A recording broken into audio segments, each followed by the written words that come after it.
अस्सलाम वालेकुम स्टूडेंट्स। आज के लेक्चर में एक्सरसाइज 7.1 इसके रिमेनिंग क्वेश्चंस फिनिश करते हैं। क्वेश्चन नंबर 5 है, उसने कहा कि शो करें इसके फर्स्ट पार्ट के अंदर जो दिए गए पॉइंट्स हैं क्या ये वर्टिसेस हैं राइट ट्रायंगल के।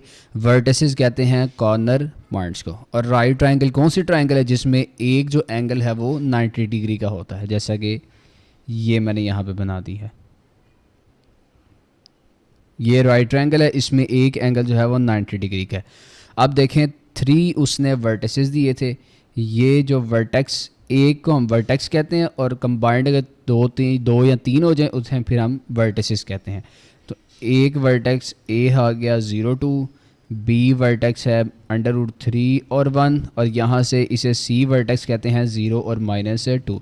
अब उसने कहा शो करें कि ये जो वर्टिसेस हैं ये राइट ट्रायंगल के ही वर्टिसेस हैं। और राइट ट्रायंगल के अंदर हमने चैप्टर नंबर 6 में पढ़ा था कि उसमें पाइथागोरस थ्योरम होल्ड करता है। अब पाइथागोरस थ्योरम क्या होता है? पाइथागोरस थ्योरम है कि हाइपोटेनियस का जो स्क्वायर है वो इक्वल होना चाहिए बेस के स्क्वायर के, बेस का स्क्वायर प्लस परपेंडिकुलर के स्क्वायर के। अब देखें चूँकि यहाँ पे पॉइंट्स दिए हैं, अब डिस्टेंस के थ्रू हम इसको चेक करते हैं। हाइपोटेनियस कहते हैं कर्व्ड पाथ को। ये देखें कर्व्ड साइड है ना, ये ए सी है, तो ए सी का जो डिस्टेंस है इसका जो स्क्वायर इक्वल होना चाहिए बेस है ए बी का डिस्टेंस, इसका स्क्वायर प्लस होना चाहिए साथ में perpendicular which is B C का डिस्टेंस, इसके स्क्वायर के इक्वल होना चाहिए। अब सबसे पहले हम फाइंड आउट करते हैं तमाम के तमाम डिस्टेंसेस। अब फर्स्ट ऑफ ऑल हम फाइंड करेंगे ए सी। देखें हाइपोटेनियस फाइंड करते हैं ए सी का डिस्टेंस, तो मैंने यहाँ पे लिख दिया for a C point A जो है वो 0 2 हो जाएगा और जो पॉइंट सी है वो 0 और -2। अब जैसे 7.1 के प्रीवियस क्वेश्चन में हमने किया था कि यहाँ से ये आ जाएगा x1 इक्वल्स टू 0 और x1 के बाद y1 है 2। सिमिलरली यहाँ से x2 0 आ जाएगा और y2 जो है वो -2। अब यहाँ पर डिस्टेंस फार्मूला लिखते हैं, तो डिस्टेंस फार्मूला यहाँ पे बनेगा ए सी का जो डिस्टेंस है, पहले डिस्टेंस फार्मूला में यहाँ पे लिखता हूँ स्क्वायर रूट x2 - x1 का स्क्वायर प्लस में आ जाएगा y2 - y1 का स्क्वायर। अब इसमें वैल्यूज़ पुटअप करते हैं, तो स्क्वायर रूट x2 है 0 -x1 भी 0 है, 0 का स्क्वायर प्लस y2 है -2 -y1 है 2, इसका भी आ जाएगा स्क्वायर। इसको जब फर्दर सॉल्व करेंगे तो 0 - 0 ही होता है, तो 0 का स्क्वायर प्लस -4 का स्क्वायर। अब 0 का स्क्वायर करने से आंसर 0 ही आएगा, प्लस -4 का स्क्वायर करने से आंसर आएगा 16, तो इक्वल टू √16 बच जाएगा। यहाँ से जो ए सी है इसका डिस्टेंस आ जाएगा 4। इसके बाद बेस का डिस्टेंस फाइंड करते हैं, तो for A B A point लिख लें पहले आप, फिर बी पॉइंट लिख लें, x1 y1 x2 y2 separate करने के बाद फॉर्मूला लिखें, इसमें वैल्यूज पुटअप करते हैं, तो अंडर रूट आ जाएगा x2 विच इज़ √3 -x1 है 0 इसका स्क्वायर प्लस y2 है 1 -y1 है 2 इसका स्क्वायर। जब इसको सॉल्व करेंगे तो √3 का स्क्वायर प्लस -1 का स्क्वायर, तो यहाँ से आ जाएगा √3 का स्क्वायर जो होगा वो जस्ट 3 प्लस -1 का स्क्वायर, इसका आंसर आ जाएगा 1।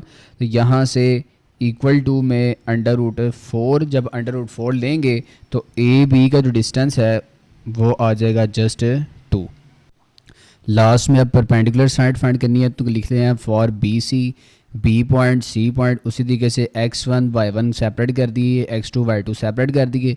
फार्मूला लिखने के बाद इसमें मैंने वैल्यूज़ पुटअप की 0 - स्क्वायर और 3 का होल स्क्वायर, और यहाँ से y2 - y1 का स्क्वायर। सॉल्व करने के बाद √12 आ जाएगा। ठीक है, आपने इसे कैलकुलेटर के ऊपर जब करना है तो आपने लाजमी ब्रैकेट लगानी है, ठीक है ना, इस तरीके से -√3 कर्सर को बाहर लेके जाएं, फिर यहाँ पे स्क्वायर, तो देखें आंसर आ गया 3। ठीक है ना, इसी तरीके से आपने 9 भी फाइंड आउट कर लेना है। अंडर रूट 12 का जब आप कैलकुलेटर के थ्रू ही आंसर निकालेंगे तो बी सी जो है परपेंडिकुलर जो है हमारा आंसर आ जाएगा 2√3। अब देखिए उसने कहा था शो करें कि क्या ये राइट ट्रायंगल है। तो स्टार्टिंग में मैंने आपको बताया कि राइट ट्रायंगल क्या होती है। As in right triangle hypotenuse का जो स्क्वायर है वो इक्वल होगा बेस के स्क्वायर प्लस परपेंडिकुलर के स्क्वायर के। अब यहाँ पे वैल्यूज पुटअप करते हैं। तो बच्चों ए सी का जो डिस्टेंस था उसका आंसर आया था 4। तो आप यहाँ पे लिखें 4 और साथ में इसका स्क्वायर है, स्क्वायर लिख दें equal to A B. Base जो था इसका आंसर आया था 2, तो 2 का स्क्वायर कर दें प्लस बी सी है, बी सी का आंसर आया था 2√3 और इसका भी हम कर लेंगे स्क्वायर। कैलकुलेटर के थ्रू ही आप स्क्वायर लें तो यहाँ से आएगा 4 का स्क्वायर 16 इक्वल टू 2 का स्क्वायर 4 प्लस 2√3 का स्क्वायर आ जाएगा जस्ट 12। 16 इक्वल टू दोनों को प्लस करें तो आंसर 16। अब देखें कि हाइपोटेनस का जो स्क्वायर है वो वाकई ही इक्वल आ गया बेस का स्क्वायर प्लस परपेंडिकुलर के स्क्वायर के। देखें 16 इक्वल टू 16 है, तो एट द एंड हम लिख लेते हैं हैंस प्रूव्ड। क्योंकि उसने कहा था शो करें तो हमने ये प्रूव कर दिया है। क्वेश्चन नंबर 5 पार्ट नंबर 2 उसने कहा कि शो करें जो पॉइंट्स दिए हैं कि वो वर्टिसेस हैं आइसोस्केलस ट्रायंगल के। आइसोस्केलस ट्रायंगल ऐसी ट्रायंगल जिसमें दो जो लेंथ्स हैं वो इक्वल होंगी, थर्ड लेंथ डिफरेंट हो गई। मैंने यहाँ बनाने की कोशिश की है, देखें ये दो लेंथ्स एक दूसरे की इक्वल लग रही हैं, ये लेंथ जो है वो लेंथ ही है।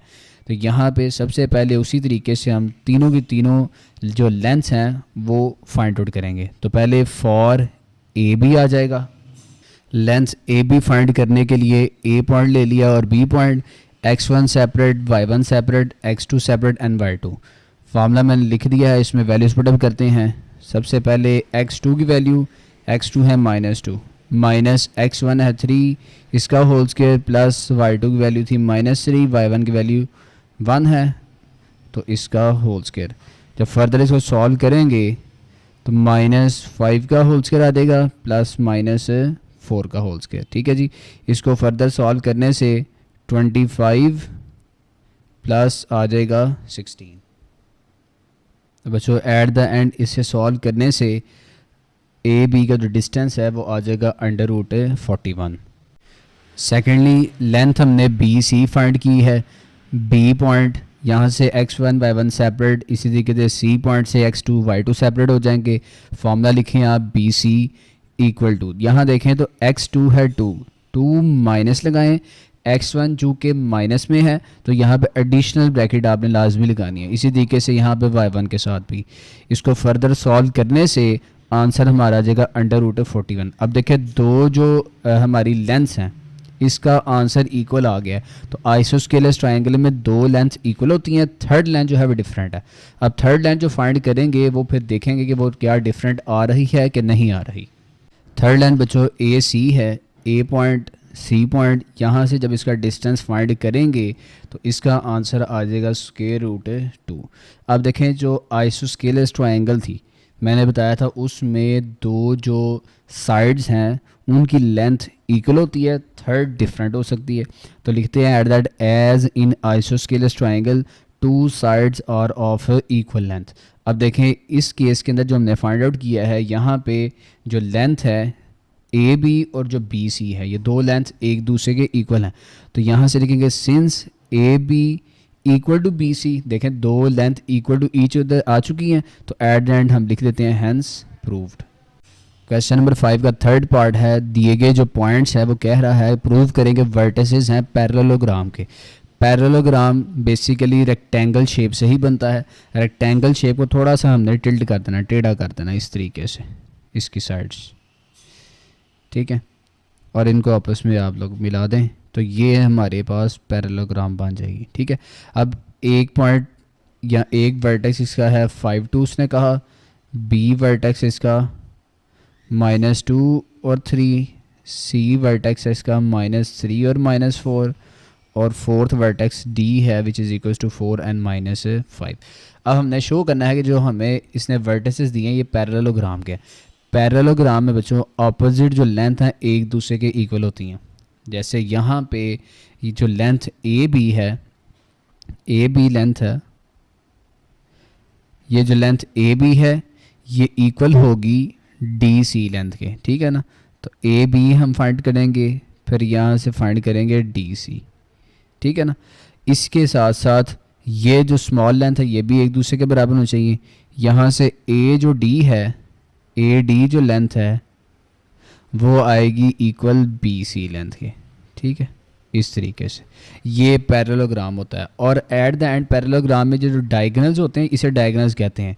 ये डायगोनल्स भी एक दूसरे के बराबर होने चाहिए। जैसे डायगोनल है यहाँ पे ए सी, तो ए सी भी हमें फाइंड करनी पड़नी है यहाँ पे, और ए सी जो है वो इक्वल आएगा बी डी के। ये डायगोनल्स हैं। ये हम तमाम की तमाम अब लेंथ्स फाइंड करते हैं। अब फर्स्ट ऑफ ऑल मैंने यहाँ पे ए बी का डिस्टेंस फाइंड आउट किया है, पॉइंट ए बी लिख दिया। वैल्यूज़ पुटअप करने के बाद स्क्वायर लेते हैं, स्क्वायर लेने के बाद इसको सॉल्व करें तो √50 आ जाएगा। कैलकुलेटर के थ्रू √50 का आंसर आएगा 5√2। अब ए बी हमने पैरेललोग्राम की एक साइड डाउन वाली भी फाइंड कर दी है। अब दूसरी इसकी साइड थी उसके बिल्कुल opposite which is D C. तो डी सी फाइंड करके देखते हैं कि एक दूसरे के इक्वल आए हैं। तो डी और सी पॉइंट लिखती है मैंने यहाँ पे। इधर फिर उसी तरीके से आपने y1 जो है चूँकि ये नेगेटिव है और नेगेटिव के बाद नेगेटिव का साइन है तो माइनस माइनस प्लस कर दें यहाँ से। इसको जब सॉल्व करेंगे देखें तो आंसर आया अगेन √50। कैलकुलेटर के थ्रू इसका आंसर भी आ जाएगा 5√2। तो देखें जो दो अपोजिट लेंथ्स थी बिग वाली वो एक दूसरे के इक्वल आ चुकी हैं। अब स्मॉल कर्व्ड जो लेंथ्स हैं वो फाइंड आउट करते हैं। स्मॉल लेंथ में पहले हमने लेंथ फाइंड की है ए डी, पॉइंट लिख लिए ए और D, x1 y1 x2 y2 separate करने के बाद फॉर्मूले में वैल्यूज़ पुटअप करते हैं। सिंपल कैलकुलेशन है, √15 आ जाएगा which is equals to 5√2। Last में हमने बी सी फाइंड आउट करना है। जो बी सी लेंथ है उसके पॉइंट्स लिख दिए, x1 y1 x2 y2 separate करने के बाद इसके फार्मूले में इसकी वैल्यूज़ पुटअप करते हैं। वैल्यूज़ पुटअप करने के लिए देखें x2 है -3 माइनस फार्मूले का x1 -2। बारहा मैं आपको बता रहा हूँ कि जब माइनस के बाद माइनस आएगा तो आपने एडिशनल ब्रैकेट यूज़ करनी है, ठीक है। इसको जब आप सॉल्व करेंगे तो इसका आंसर भी √15 विच इज़ इक्वल्स टू 5√2। अब देखें जो लेंथ हैं ये दोनों लेंथ्स भी ए डी और बी सी ये दोनों भी एक दूसरे के इक्वल आ चुकी हैं। नेक्स्ट हम फाइंड करेंगे इसके डायगोनल्स। डायगोनल में जो फर्स्ट डायगोनल है वो है ए सी। डायगोनल मैंने आपको बताया था ना ये क्रॉस जो बीच में बन रहा होता है। तो ए सी पहले फाइंड हम करते हैं। ए सी पॉइंट्स लिख दिए हैं। इसी तरीके से जब मैंने फार्मूला पुटअप करने के बाद इसका आंसर कैलकुलेट किया तो ए सी का आंसर आ चुका है यहाँ से 10। अब एक डायगोनल हमने ए सी फाइंड कर दिया है। अब दूसरा डायग्राम हम फाइंड करते हैं बी और साथ में डी, फिर चेक करते हैं क्या वो भी एक दूसरे के इक्वल आ रहे हैं। अब यहाँ पे सेकंड डायगोनल बी डी हमने फाइंड आउट कर लिया। किस तरीके से पॉइंट लिखते हैं x1 y1 x2 y2 को सेपरेट कर दें तो बी डी में फॉर्मूले में जब वैल्यू पुटअप करेंगे तो आंसर अगेन आ जाएगा 10। तो फर्स्ट जो डायगोनल था ए सी उसकी भी जो लेंथ आई थी वो 10 थी। सेकंड डायगोनल बी डी है हमने फाइंड आउट किया उसकी लेंथ भी आ चुकी 10। अब जैसा कि मैंने आपको बताया कि पैरेललोग्राम क्या होती है कि इसमें अपोजिट साइड्स भी एक दूसरे के इक्वल होती हैं और इनके डायगोनल्स भी एक दूसरे के इक्वल होते हैं। तो मैंने यहाँ पे लिख दिया है एज इन पैरेललोग्राम। देखिए पैरेललोग्राम यही थी ना हमारी वाली, ये ऐसे बनाई थी हमने, ठीक है। इसमें था ए बी। अच्छा बच्चों एक और बात आपने याद रखनी है कि यहाँ पे जो नंबरिंग है ना इस अंदाज से देंगे आपने वर्टेक्स की ए बी सी और डी। जिस साइड से आप शुरू करेंगे वहाँ से ही आपने जाना है, टेढ़ा नहीं शुरू करना। जैसे ए बी यहाँ पे सी डी नहीं करना, ए की सीक्वेंस से ए बी फिर यहाँ पे आएगा सी और यहाँ पे आएगा डी। इसी तरीके से जब आप लेंथ देखेंगे ना, अगर आप ए बी की बात कर रहे हैं तो फिर यहाँ से सी डी नहीं करनी है आपने, ए बी और साथ में फिर आएगा बी सी, ठीक है। इसी के साथ अगर आप ए डी फाइंड करें जैसे मैं फाइंड किया तो उसके साथ फिर फाइंड करेंगे बी सी। तो बहरहाल पैरेललोग्राम ये थी। इसमें देखें ऑपोजिट साइड्स इक्वल होनी चाहिए थी। जैसे ए बी जो था वो डी सी के इक्वल होना चाहिए था, हमने फाइंड आउट कर लिया तो बराबर आ चुकी थी। इसी के साथ साथ जो ए डी है वो बराबर आना चाहिए था बी सी के, वो भी हमने फाइंड आउट किया तो एक दूसरे के इक्वल ही आई थी। और पैरेललोग्राम के लिए दूसरी इसमें क्या कंडीशन होती है कि डायगोनल जो है वो एक दूसरे के इक्वल होने चाहिए। डायगोनल्स क्या थे, दरमियान से देखें ए और सी, यहाँ पे एक लाइन लगाएं और एक लाइन आप यहाँ से लगाएंगे डी और पी। तो ये दोनों भी एक दूसरे के इक्वल होने चाहिए। जब हमने फाइंड आउट की इनकी लेंथ तो वो भी 10 और 10 आ चुकी थी, तो एट द एंड हम कह लेंगे हैंस प्रूव्ड। क्वेश्चन नंबर 6 में देखें, उसने फाइंड कहा है एच फाइंड कर दें सच ज़्यादा पॉइंट्स, जबकि ये तीनों जो पॉइंट्स हैं वो वर्टिसेस हैं राइट ट्रायंगल के। तो मैंने यहाँ पे एक राइट ट्रायंगल बना दी विद राइट एंगल। अब देखें राइट एंगल ये होता है ना जो 90 डिग्री का बन रहा होता है। राइट एंगल पर उसने कहा जो वर्टेक्स है वो ए है, ये उसने हमें बता दिया, कंडीशन दे दी है कि जो राइट है ना राइट एंगल उस पर वर्टेक्स ए है। बाकी वर्टेक्स आप खुद से लिख सकते हैं। तो वर्टेक्स में लिख देता हूँ यहाँ पे √3 और -1। अब बाकी बी और सी है तो मैं इसको बी का नाम दे देता हूँ। ये बी वर्टेक्स है विच इज़ 0 और 2, और ये सी वर्टेक्स से कह लेते हैं एच और -2। अब हमने चूँकि फाइंड करना है एच, और जो राइट एंगल ट्रायंगल है उसमें हाइपोटेनियस का स्क्वायर इक्वल होता है बेस का स्क्वायर प्लस परपेंडिकुलर का स्क्वायर। क्वेश्चन नंबर 5 में भी हमने ये चीज़ डिस्कस की थी। तो सबसे पहले लेंथ फाइंड करते हैं। तो हाइपोटेनियस फाइंड करने के लिए फॉर सी बी, ये सी बी है, मैंने सी पॉइंट ले लिया h-2, बी पॉइंट ले लिया 0 और 2। यहाँ से x1 y1 x2 y2 separate करता हूँ। सेपरेट करने के बाद अब इसमें वैल्यूज़ पुटअप करते हैं। फार्मूला लगाने के बाद √x2 है 0 माइनस, जबकि x1 है h इसका स्क्वायर प्लस y2 है 2 माइनस y1 है -2, तो इसका भी आ जाएगा स्क्वायर। यहाँ से जब फर्दर इसको सॉल्व करूँगा तो -h का स्क्वायर प्लस 2 का स्क्वायर। इसको जब फर्दर सॉल्व करेंगे तो -h का स्क्वायर प्लस h का स्क्वायर आ जाएगा प्लस 2 + 2 4, और यहाँ से उसका स्क्वायर।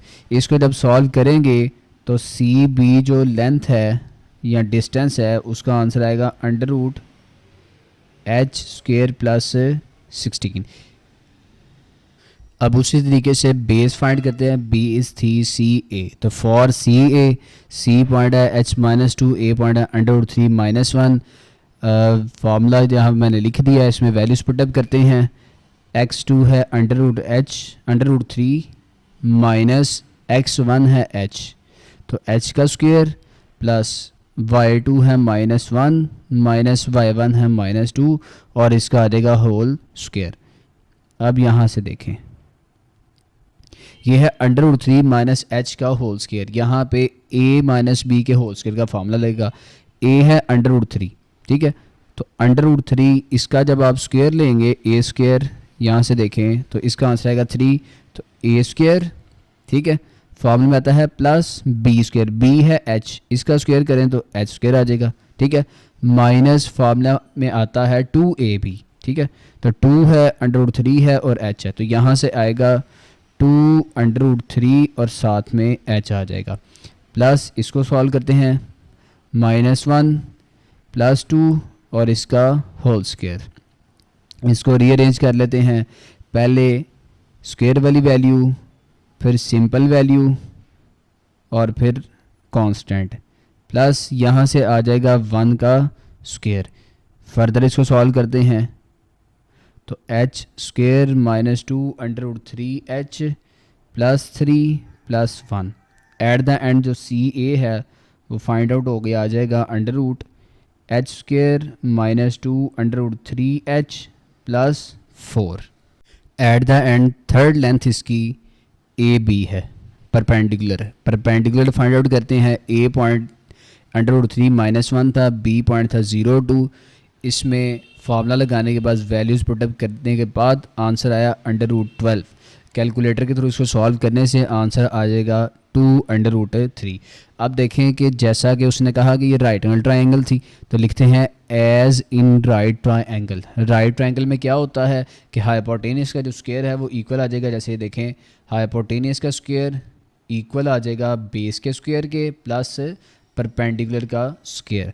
अब इसमें जो वैल्यूज़ हमने फाइंड की थी वो पुटअप करते हैं। सी बी जो लेंथ थी उसका आंसर आया था √h² प्लस 16। अब चूँकि होल स्क्वायर है इसका तो स्क्वायर लगाते हैं इक्वल टू में।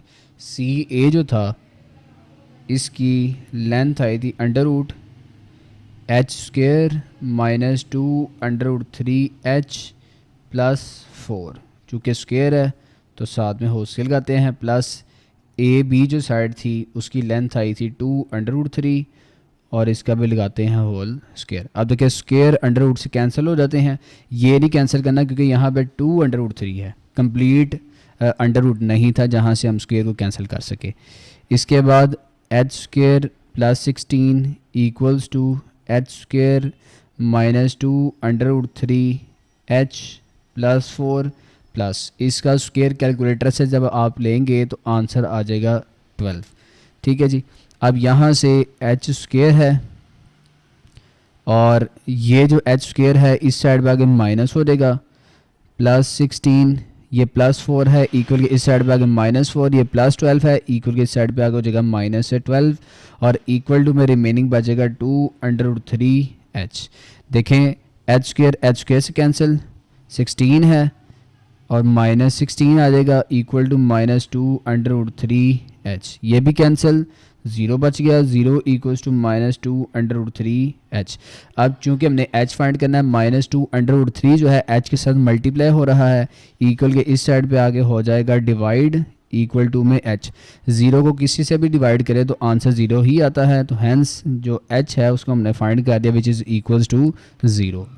क्वेश्चन नंबर 7 के अंदर हमने h ही फाइंड करना है, जबकि जो पॉइंट्स है उसने कंडीशन दी है कि वो कोलिनियर है। कोलिनियर कहते हैं बच्चों पॉइंट्स एक ही लाइन के ऊपर होना। मिसाल के तौर पे ये लाइन थी, इसी लाइन पे ये तीनों पॉइंट्स थे, तो ये कोलिनियर हैं। लाइन इस तरीके से भी हो सकती है तो ये भी कोलिनियर है, जैसी मर्जी लाइन हो सकती है। ठीक है। और कोलिनियर अगर पॉइंट हो तो फिर वहाँ पर फॉर्मूला ये यूज़ होता है, इसे डिटर्मिनेंट कहते हैं, x1 y1 इसी तरीके से x2 y2 और x3 और y3, और थर्ड जो इसकी पूरी की पूरी कॉलम होता है वो 1 1 1 होता है। कोलिनियर की जब बात करेगा तीनों पॉइंट्स का डिटर्मिनेंट जो होता है वो इक्वल टू होगा 0 के। ये कॉन्सेप्ट यूज़ होगा, ये फर्स्ट ईयर के अंदर भी काफ़ी ज़्यादा इंपॉर्टेंट कॉन्सेप्ट है, तो आपने अच्छे तरीके से इसको अंडरस्टैंड करना है। अब आपने कन्फ्यूज़ नहीं है, प्रीवियस तो हमने डिस्टेंस में भी ये साइन यूज़ किया था ना, तो वो डिस्टेंस को शो करता है। ठीक है। डिस्टेंस को रिप्रेजेंट करने के लिए हमने ये पैरेलल लाइंस लगाई थी। ये जो लाइंस हैं ये फाइंड करने के लिए आएंगे और ये जो है डिटर्मिनेंट को शो कर रहे हैं। ठीक है। अब देखिए 3 पॉइंट्स हैं ए बी और सी, तो ए पॉइंट अगर मैं यहाँ से लिखूँ, ए पॉइंट है -1 और एच, तो यहाँ से इसका x1 आ जाएगा -1 और y1 यहाँ से आ जाएगा h। पॉइंट बी अगर देखें तो यहाँ पे 3 और 2 है, पॉइंट बी के लिए x2 आ जाएगा 3 और यहाँ से y2 आ जाएगा 2। ठीक है। पॉइंट सी है यहाँ से 7 और 3, तो x3 आ जाएगा 7 जबकि y3 जो है वो आ जाएगा 3। अब वैल्यूज़ पुटअप करते हैं, तो यहाँ मैं लिखता हूँ पुट वैल्यूज़। वैल्यूज़ पुटअप करने के लिए डिटर्मिनेंट का साइन लगाते हैं इस तरीके से। पहले x1 x2 और x3 लिखना है, तो ये तीनों के तीनों -1 3 7, फिर y वाली वैल्यूज़ h2 और 3, और ये फॉर्मूले में आपको ज़ुबानी याद होना चाहिए 1 1 1। डिटर्मिनेंट क्लोज करते हैं, इक्वल टू में आ जाएगा 0 चूँकि उसने कहा था कोलिनियर। अब ये 3 है, ठीक है ना, ये रोज़ होती हैं। यहाँ पे ये देखें 3 रोज़, जो लाइंस होती हैं ना बेसिकली उसे रोज़ कहते हैं। ये जो लाइंस है ये वाली इसे रोज़ कहते हैं, और ये वाली जो लाइंस हैं इन्हें हम कहते हैं कॉलम्स। ठीक है। अब देखें इसको हमने सॉल्व करना है। ये 3 रोज़ है और 3 कॉलम्स है। इसको पहले हम कन्वर्ट करेंगे 2 रोज़ और 2 कॉलम्स में। वो किस तरीके से? फर्स्ट लाइन देखें आप, यहाँ पे -1 है, आपने यहाँ लिखना है -1। ठीक है। उसी तरीके से डिटर्मिनेंट का साइन आप लगाएं इस तरीके से जैसे ये डिटर्मिनेंट था। अब डिटर्मिनेंट में यहाँ पे क्या वैल्यूज़ लिखनी है? तो बच्चों आप लोगों ने यहाँ पे -1 है ना, तो ये चीज़ इस तरीके से करनी है, ये वाली। रिमेनिंग क्या बच गया? 2 1 3 और 1, तो आप इसके अंदर लिख दें 2 1 3 और 1। ठीक है। इसके बाद सेकंड में है h, एच है, इसके साथ आप लगाएंगे माइनस। फर्स्ट वन होता है प्लस, फिर माइनस, फिर थर्ड अगेन प्लस। ठीक है, बाय डिफ़ॉल्ट यहाँ पे फर्स्ट के साथ प्लस का साइन होता है, सेकंड के साथ माइनस का, थर्ड के साथ अगेन प्लस का। तो यहाँ पर देखें प्लस था तो प्लस माइनस माइनस तो माइनस लिख दिया, ये माइनस है इसके साथ प्लस है तो प्लस माइनस यहाँ माइनस आएगा। ठीक है, अब एच वाली वैल्यू लिखते हैं, डिटर्मिनेंट यहाँ का साइन लगाते हैं। यहाँ पे इस तरीके से आप बेशक पेंसिल रख लें या अपनी फिंगर रख लें तो आपको एग्जैक्टली आइडिया हो जाएगा। अब आएगा 3 1 7 और 1, तो यहाँ पे लिख लें 3 1 7 और 1। लास्ट में देखें प्लस है तो ये भी प्लस है, प्लस प्लस यहाँ कर दें प्लस 1 आ जाएगा, और इधर भी 1 के ऊपर आप यहाँ पे भी एक पेंसिल रख दें और पेंसिल यहाँ भी रख दें। ठीक है, अब देखें यहाँ पे रिमेनिंग क्या बच गया, 3 2 7 और 3, तो लिख लें आप 3 2 7 और 3 इक्वल टू में आ जाएगा 0। इसको फर्दर अब आगे से सॉल्व करते हैं। अगेन अगर मैं रिपीट करूं तो सबसे पहले आप लोगों ने -1 लिख दिया और फिर उस रो और उस कॉलम को छोड़ के बाकी रिमेनिंग पार्ट्स लिख दिए। फिर आपने क्या करना है, एच है उसके साथ माइनस लगाना है, क्योंकि मैंने बताया पहले प्लस फिर माइनस फिर अगेन प्लस, तो इस लिहाज से आपने साइन लगाने हैं। एच वाली रो और कॉलम को छोड़ दिया, बाकी आगे एलिमेंट्स। इसके बाद 1 वाली रो और कॉलम को छोड़ा, बाकी डिटर्मिनेंट के अंदर 3 2 7 और 3 बचेगा। अब ये डिटर्मिनेंट किस तरीके से ख़त्म करेंगे, -1 है बाहर, इसको ऐसे ही रहने दें, स्मॉल ब्रैकेट लगाएं, ये सॉल्व होने लगा। इनको आपस में मल्टीप्लाई कर दें, क्रॉस मल्टीप्लाई। 2 को 1 से मल्टीप्लाई करें 2 1 इज़ 2 होता है, दरमियान में साइन लगाएंगे आप माइनस का, और 3 को 1 से मल्टीप्लाई करें 3 1 इज़ 3। ठीक है, ये सॉल्व हो गया। माइनस एच लगाएं, क्रॉस मल्टीप्लाई करें इसको, 3 को 1 से 3 1 इज़ 3, माइनस फॉर्मूले का लगा दें आप, और 7 1 इज़ 7।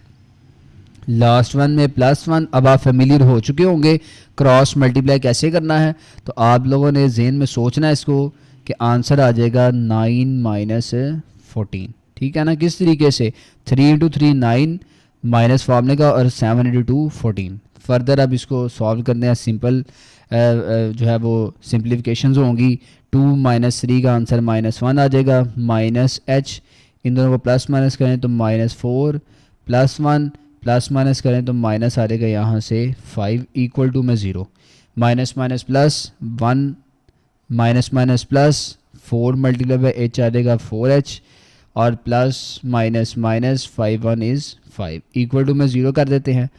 4h इक्वल टू 1 उस साइड पे आगे -1 हो गया, -5 इस साइड पे आगे +5, तो 4h इक्वल्स टू 4। यहाँ से देखें तो 4 जो है वो h से मल्टीप्लाई हो रहा है, इक्वल टू उस साइड पे आगे डिवाइड हो जाएगा, तो 4/4। यहाँ से अल्टीमेटली h का आंसर आ गया 1। क्वेश्चन नंबर 8 की स्टेटमेंट समझे। उसने कहा जो पॉइंट्स हैं, ये 2 पॉइंट्स दिए हैं, ये एंड्स हैं किसके, डायमीटर ऑफ अ सर्कल। तो सबसे पहले मैं यहाँ पे एक सर्कल ड्रॉ करता हूँ। ये सर्कल है, सर्कल का एक होता है सेंटर, ठीक है ना, इसे सेंटर कहते हैं, और सेंटर में पॉइंट कह देता हूँ C। क्लियर। अब देखिए डायमीटर किसे कहते हैं। डायमीटर एक ऐसी लाइन होती है जो कि सर्कल के 2 पॉइंट्स को आपस में मैच करवाती है, और वो सेंटर से लाजमी पास करती है। ये डायमीटर है, अगर मैं यहाँ से यहाँ तक करूँ तो वो भी डायमीटर हो जाएगा। तो एक डायमीटर हमने इसको बना दिया।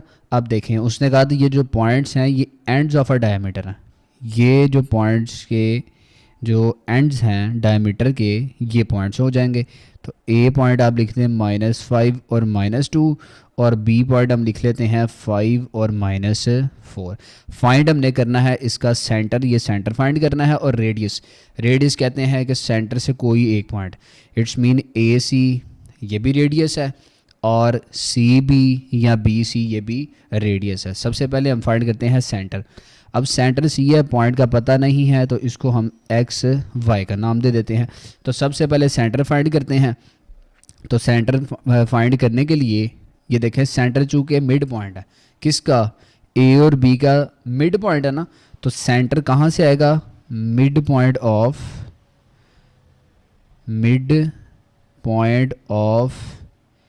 AB, ठीक है ना, mid point of AB equal to, formula लिखें, फार्मूला था x1 प्लस x2/2 और कॉमा दरमियान में, फिर y1 प्लस y2 डिवीजन में था 2। अब यहाँ से वैल्यूज़ पुटअप करते हैं। तो इस फिगर के अंदर ही अगर देखें तो मैं यहाँ से ही कर लेता हूँ, ये x1 है, x1 इक्वल्स टू आ जाएगा -5। यहाँ से हम कर लेते हैं y1 इक्वल्स टू -2। सिमिलरली यहाँ से हम करते हैं x2 इक्वल्स टू 5 और यहाँ से आ जाएगा y2 इक्वल्स टू -4।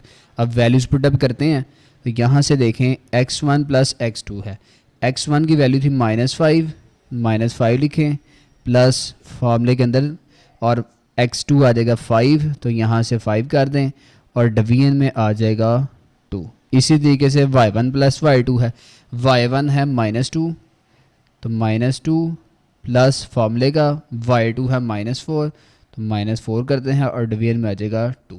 इसको जब फर्दर सॉल्व करेंगे तो 5 -5 से कैंसिल 0/2 आ जाएगा।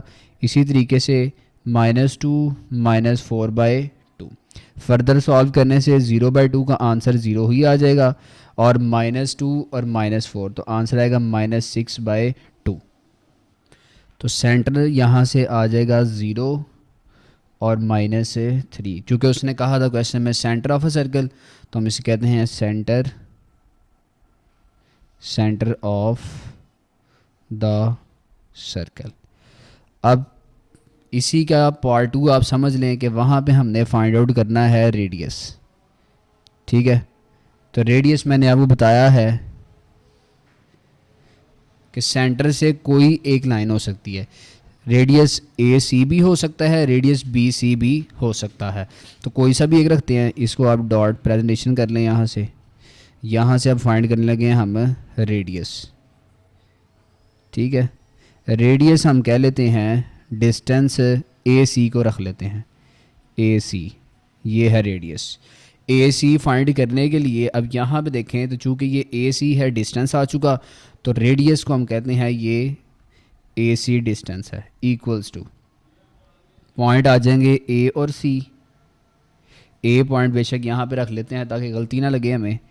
A यहाँ से पॉइंट रखते हैं -5 -2 और C जो हमने सेंटर पॉइंट फाइंड किया है 0 और -3।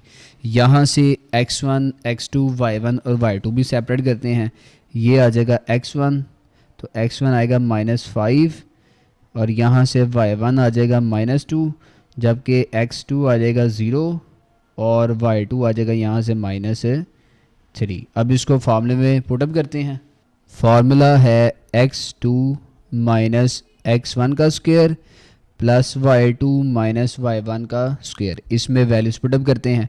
x2 देखें तो x2 की वैल्यू है 0 माइनस x1 की वैल्यू है -5, इसका होल स्क्वायर करते हैं, प्लस y2 है -3 माइनस फार्मूले का y1 की वैल्यू है -2, इसका भी आ जाएगा होल स्क्वायर। फर्दर सॉल्व करने से 0 प्लस 5 का स्क्वायर प्लस -3 प्लस 2 का स्क्वायर, यहाँ से 5 का स्क्वायर आ जाएगा प्लस -1 का स्क्वायर, इक्वल टू में आएगा √5 का स्क्वायर होता है 25 प्लस -1 का स्क्वायर आ जाएगा 1।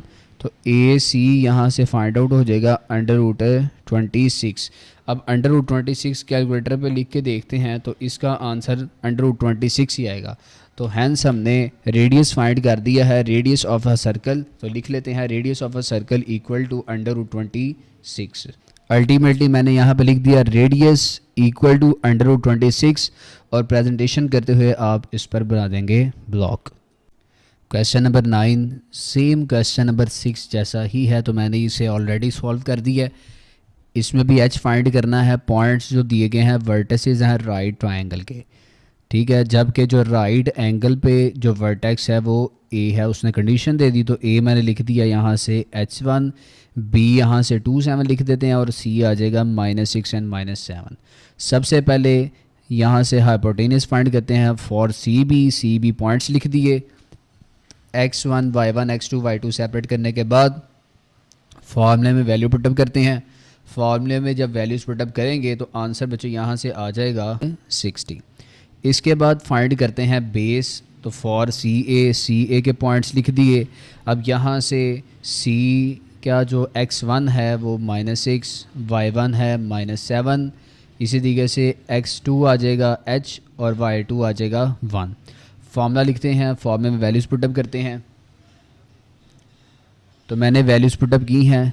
यहाँ से ये देखें h+6 का होल स्क्वायर आएगा। होल स्क्वायर कैसे ओपन होता है, a² h², इसका आंसर आएगा h² ही, प्लस b आ जाएगा 6 का स्क्वायर विच इज़ 36, प्लस फॉर्मूले में होता है 2ab। तो 2h और 6 इसको जब सॉल्व करें तो आंसर आएगा 12h। तो मैंने 12h लिख दिया, प्लस 8 का स्क्वायर। अब इसको रीअरेंज करते हैं, h² वाली टर्म, फिर h वाली टर्म, फिर 36 वाली, 8 का स्क्वायर 64, इन दोनों को प्लस करने से आंसर आ जाएगा 100। तो सी ए भी हमने फाइंड कर ली है।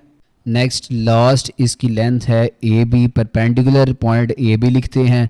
x1 लिख दिया, y1, इसी तरीके से x2 y2। फार्मूला लगाने के बाद इसमें वैल्यूज पुटअप करते हैं। यहाँ पे 2 - h का होल स्क्वायर बन रहा है, a - b का होल स्क्वायर। फार्मूला ओपन करते हैं, a है यहाँ पे 2, तो 2 का स्क्वायर 4, प्लस h का स्क्वायर h² माइनस फार्मूले का 2ab। 2 को 2 से मल्टीप्लाई करें तो 4, 4 को मल्टीप्लाई करें h के साथ तो 4h आ जाएगा, प्लस 6 का स्क्वायर 36। रीअरेंज करते हैं तो a b यहाँ से आ जाएगा h², पहले स्क्वायर वाली टर्म, फिर सिंपल h वाली टर्म, फिर कांस्टेंट। 36 को 4 में ऐड करने से आंसर आ जाएगा 40। अब देखें, चूँकि उसने कहा था कि ये राइट एंगल ट्रायंगल है, कंडीशन उसने दे दी। राइट एंगल ट्रायंगल में हाइपोटेनस का जो स्क्वायर है वो बेस का स्क्वायर प्लस परपेंडिकुलर के स्क्वायर के इक्वल होता है। तो यहाँ से मैंने लिख दिया सी बी का होल स्क्वायर इक्वल टू सी ए का स्क्वायर प्लस ए बी का स्क्वायर। अब देखें, सी बी जो है उसे हमने फाइंड किया था, उसकी लेंथ आई थी √260 का स्क्वायर कर दिया। सी ए की वैल्यू ये थी, इसका भी स्क्वायर, ए बी लेंथ यहाँ से लिख दी, इसका भी स्क्वायर। स्क्वायर के बाद हम क्या करेंगे, स्क्वायर को अंडर रूट से कैंसिल करेंगे तो 260 आ जाएगा, h² प्लस 12h प्लस 100, ये भी कैंसिल, तो h² - 4h प्लस 40।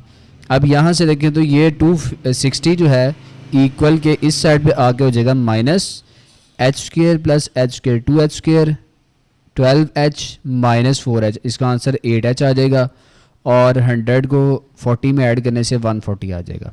क्लियर। अब यहाँ से 0 है equal to 2h² plus 8h, इन दोनों को प्लस माइनस करने से आंसर आएगा -120। डबल इक्वल नहीं आता, इक्वल टू 0 इसको ख़त्म कर देंगे।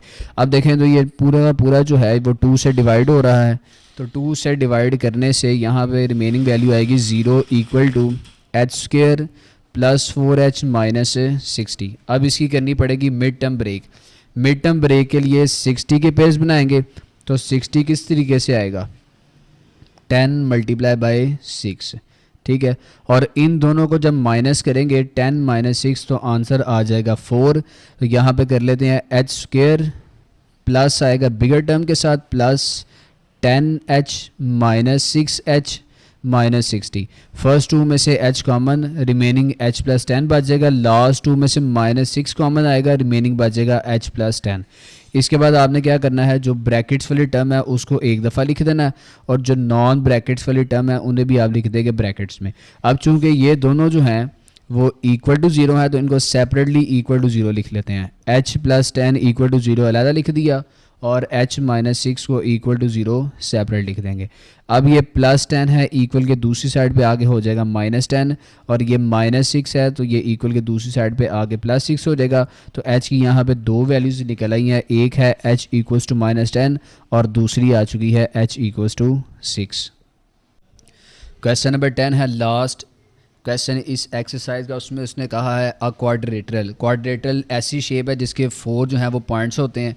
जैसे कि देखें, रेक्टेंगल भी हो सकती है, इसमें स्क्वायर भी हो सकती है। उसके पॉइंट्स हैं A, B, C और D, इट्स वर्टिसेस। तो मैंने एक शेप बनाई है रेक्टेंगल, उसके पॉइंट लिख दिया। A पॉइंट है 93, B पॉइंट -77 और C पॉइंट लिख दिया -3 और -7, और इसी तरीके से D पॉइंट उसने दिया था 5 और -5। इसके 2 पार्ट्स हैं। फर्स्ट पार्ट में उसने कहा है कि हमने मिड पॉइंट फाइंड करना है इसके साइड्स का। तो देखें ये फर्स्ट पार्ट है, मिड पॉइंट फाइंड करना है हर साइड का। एक साइड अगर मैं बात करूं ए बी की, तो इसका जो सेंटर पॉइंट है उसे मिड पॉइंट कहेंगे, उसे मैंने एफ़ का नाम दे दिया, हमने एफ़ फाइंड करना है। इसी तरीके से साइड जो है बी सी, इसका मिड पॉइंट होगा ये वाला, इसे मैंने जी का नाम दे दिया। इसी तरीके से आपने डी सी को मिड पॉइंट दे देना नाम एच का, और डी ए जो ये इसके नाम है कोई भी दे सकते हैं आप लोग, एफ़ जी एच जी रखा है, आप कुछ और भी इसके पॉइंट्स के नाम रख सकते हैं। सबसे पहले मिड पॉइंट फाइंड करते हैं साइड ए बी का, जो कि एफ़ था। तो मैंने यहाँ पे लिख दिया mid point of A B. A point है 9 3, जबकि बी पॉइंट है -7 और 7। उसी तरीके से x1 लिख देते हैं, y1 और x2 और y2। अब mid point of A B, mid point का फॉर्मूला था x1 plus x2 divided by 2, दरमियान में कॉमा आएगा, फिर y1 प्लस y2 और डिवीजन में आ जाएगा 2। अब यहाँ पे क्या करना है कि वैल्यूज पुट करनी है। x1 की वैल्यू है 9 प्लस x2 की वैल्यू है -7, तो ब्रैकेट में -7 आएगा, होल डिवाइडेड बाई 2। इसी तरीके से y1 की वैल्यू 3 है प्लस y2 की वैल्यू 7 और होल डिवाइडेड बाई 2। फर्दर जब इसको सॉल्व करेंगे तो 9 - 7/2 और यहाँ से आएगा 10/2। तो mid point of A B जो कि था f, तो f यहाँ से आ जाएगा 2/2 और 5। जब कम्प्लीटली इसको सॉल्व करेंगे तो मिड पॉइंट जो है वो f आ जाएगा 1 और 5। तो यहाँ पे शेप में लिख देते हैं f की जगह 1 और 5। सेकंड मिड पॉइंट फाइंड करते हैं साइड बी सी का। तो मैंने लिख दिया mid point of B C, B और सी पॉइंट लिखते हैं, x1 y1 x2 y2 separate करने के बाद फार्मूला लिखें यहाँ पे, और फार्मूले में वैल्यूज़ पुटअप करते हैं। वैल्यूज़ पुटअप करने के बाद मिड पॉइंट जो है बी सी का वो जी हमने रखा हुआ था, तो जी आ गया यहाँ से -5 एंड 0। इसके बाद थर्ड जो साइड थी डी सी साइड, ठीक है ना, ये साइड जो थी थर्ड डी सी साइड, इसके लिखते हैं mid point of D C. D और सी पॉइंट्स लिख दिए, x1 y1 x2 y2 लिखते हैं। फार्मूले में वैल्यूज़ पुटअप करते हैं। अब फार्मूले में वैल्यूज़ पुटअप करने के बाद इसको जब सॉल्व करेंगे तो 2/2 आंसर 1 आ जाएगा, -12/2 तो आंसर आ जाएगा -6। जो थर्ड मिड पॉइंट था साइड डी सी का उसे हमने h कंसिडर किया था, which is 1 and -6। Last side है क्वाड्रेटल की ए डी, इसका मिड पॉइंट फाइंड करते हैं। Mid point of A D, A point लिख दिया मैंने, डी पॉइंट लिख दिया, x1 y1 x2 y2 इसमें भी सेपरेट कर दिए। फार्मूला लिखते हैं, वैल्यूज़ पुटअप करने के बाद जो लास्ट पॉइंट है mid point of A D, जिसे हमने जी कहा था, उसकी वैल्यू आ जाएगी 7 एंड 2/2 कैंसिलेशन करके -1। तो फर्स्ट पार्ट में उसने कहा था कि ऑल जो साइड्स हैं उसके मिड पॉइंट फाइंड करने हैं, तो हमने मिड पॉइंट तमाम के तमाम फाइंड कर लिए हैं। अब पार्ट नंबर 2 इसका सॉल्व करते हैं। पार्ट नंबर 2 अब इसका मैंने शेप दोबारा से बना ली है क्वाड्रेटरल। इसके चूँकि हमने मिड पॉइंट्स फाइंड कर लिए थे हर साइड के एफ़ जी एच एंड जी, तो मैंने यहाँ पे लिख दिए तमाम के तमाम मिड पॉइंट्स। अब उसने पार्ट नंबर 2 में इसने कहा है कि शो करें कि जो फिगर बनेगी इनके मिड पॉइंट्स को ज्वाइन करने से, जैसे इसे ज्वाइन करें, ये इससे ज्वाइन हो जाएगा, ये इससे ज्वाइन हो जाएगा, इसी तरीके से इसे इसके साथ ज्वाइन कर देते हैं और इसे इसके साथ ज्वाइन कर देते हैं। उसने कहा कि शो करें कि मिड पॉइंट्स को जब हम ज्वाइन करेंगे तो वो एक पैरेललोग्राम बन जाएगी। और पैरेललोग्राम क्या होती है, जिसके ऑपोजिट जो लेंथ्स हैं एक दूसरे के इक्वल होती हैं या ऑपोजिट साइड्स। जैसे ये देखें, अगर मैं जी एच लेंथ की बात करूं या साइड की बात करूं तो वो इक्वल होनी चाहिए एफ़ जी के। एक ये यहाँ हम फाइंड करेंगे, दूसरा हम फाइंड आउट करेंगे कि जो एच जी है, ये जो साइड है ये इक्वल आनी चाहिए जी एंड एफ़ के। तो इन सारों के डिस्टेंसेस फाइंड करने के बाद देख लेंगे कि क्या ये लेंस आपस में एक दूसरे के इक्वल हैं। अगर इक्वल होंगी तो हम कह देंगे हैंस प्रूव्ड कि जो गिवन हमें फिगर थी उसे मिड पॉइंट्स ज्वाइन करने के बाद जो फिगर बनी वो एक वाकई पैरेललोग्राम है। अब फर्स्ट ऑफ ऑल हम क्या करेंगे, जी और एच इन दोनों मिड पॉइंट्स का डिस्टेंस फाइंड करते हैं। तो मैंने जी और एच लिख दिया, जी का पॉइंट लिखा है 7 - 1, जबकि एच का पॉइंट था 1 और -1। सिमिलरली जैसे तमाम के तमाम पार्ट्स में करते आए हैं, x1 y1 x2 y2 को सेपरेट कर दिया, जी एच में फार्मूला पुट कर दिया। फार्मूले में वैल्यूज़ अब पुटअप करते हैं, तो यहाँ से 1 - 7 का स्क्वायर, यहाँ से -6 - × -1 का होल स्क्वायर आ जाएगा। जब इसको फर्दर सॉल्व करेंगे तो अंडर रूट 36 प्लस 25 आ जाएगा, तो जी एच जो लेंथ है उसका आंसर आएगा स्क्वायर रूट 61। इसी तरीके से उसकी जो अपोजिट लेंथ थी एफ जी, अब इसका डिस्टेंस फाइंड करते हैं। तो एफ जी पॉइंट्स लिखने के बाद फार्मूले में वैल्यूज पुटअप की मैंने, जब वैल्यूज पुटअप की तो 61 ही आ चुका है। इट्स मीन के दो जो अपोजिट साइड्स थी उनकी लेंथ बिल्कुल एक दूसरे के इक्वल आ चुकी हैं।